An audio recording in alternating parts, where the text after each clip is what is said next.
važinėjant po kaimus mes pamatėm paprastą dalyką, kad labai visi tokie užsidarė, nepasitikinti savimi ir bijantis kažko tai.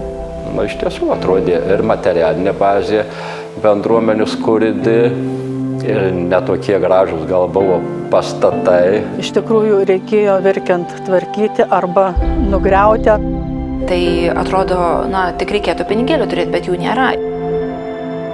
Visada sako, kad ten kaime jau labai prastai, blogai, bet mes turim keisti to požiūrį, visą politiką. 2004 metais Lietuvai įstojus į Europos Sąjungą atsirado tokia priemonė, lyder priemonė. Kai mes išgirdom apie ją, wow, galvojom, tai yra galimybė. Ir šitą galimybę mes turim pasinaudoti. 2005 metais įsikūrė Vietos veiklos grupė ir pradėjom tą tokį sunkų darbą. Lyderis tai yra iniciatyva iš apačios. Tai reikia žmonės įtikinti, kad jūs galite daryti. Nuo jūsų viskas priklauso. Daug kas netikėjo, bet mes tą grupę žmonių tikėjom. Pradėjom telkti žmonės būtent, kad pasakoti, dėl mums reikia daryti tos poslinkius kaime. Man paskambino, sako, atvažiuok į susirinkimą, kursim bendruomenę. Atvažiavau ir tebesu iki pat šiol.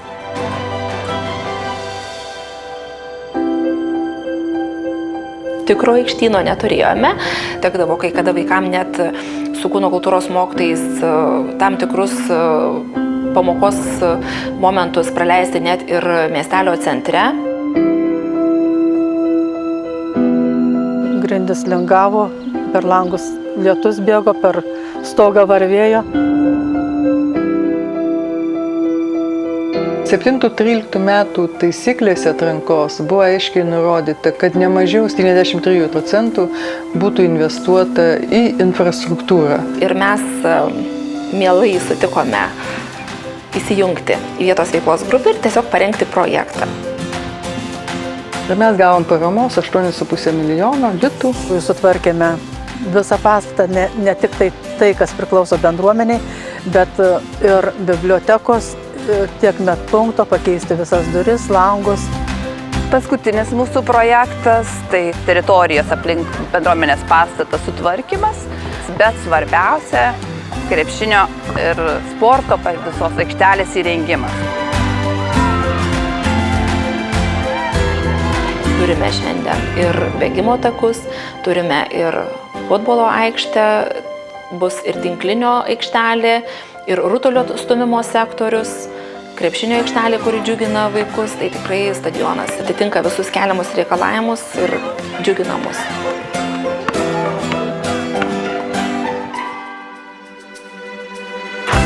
Kada jau pasiekėm tą pirmą rezultatą, kada atėjo ir ta finansinė parama, ir kada pajuto savo vaisių, ką gali, ir kad tas kaimas pasikeisti gali, iš tiesų žmonės pradėjo tikėti.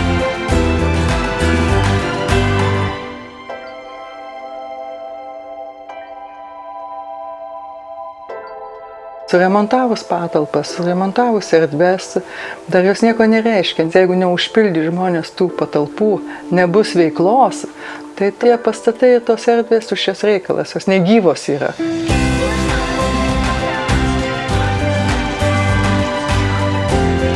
Vietos veiklos grupė organizuoja labai daug ir įvairiausių mokymų. Mokymai buvo ir verslumui, ir projektų rašymui. Psichologinių žinių, kad jie pradėtų pasitikėti savimi, kad jie įtikėtų, kad jie yra šeimininkai savo kaimo. Išlaisvinti save ir gerai jaustis. Dėmesys Vietos veiklos grupės tikrai yra žmonėms.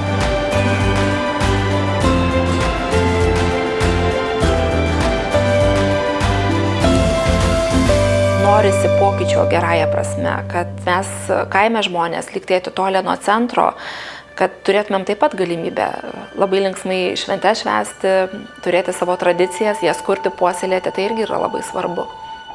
Džiaugiuosi, kad atsirado šita lyder priemonė kad iš tikrųjų mes pajautėm, kad mes esam pasaulio žmonės, kad mes esam europiečiai. Dabar matom tą naudą didžiulę. Iš tikrųjų pasikeitė kardinaliai viskas. Gyvenimas paliko žymiai aktyvesnis. Susibūrė moterų kolektyvas. Kulinarinį paveldą ir virtuvę savo.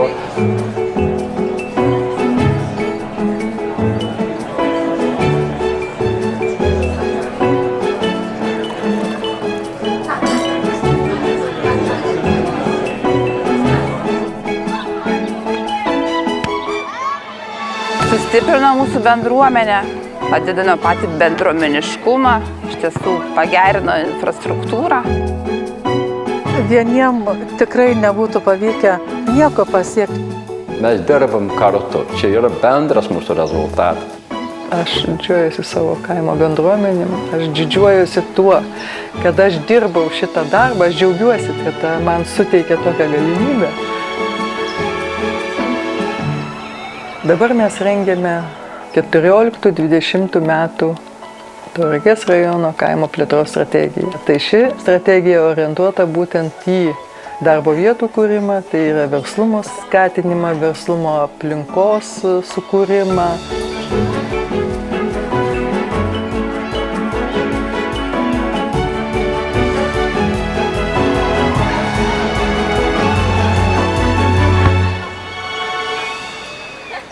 Kad šitas kraštas, Tauragės rajonas, būtų klestintis. Nėra to, kas negalima padaryti. Viską galim, tik reikia noro. Tikėti tuo. Ir čia gyventų laimingi, verslus, džiaugiantis gyvenimu ir mylintis savo krašto žmonės. Čia mūsų pagrindinis toks tikslas yra, vizija tokia.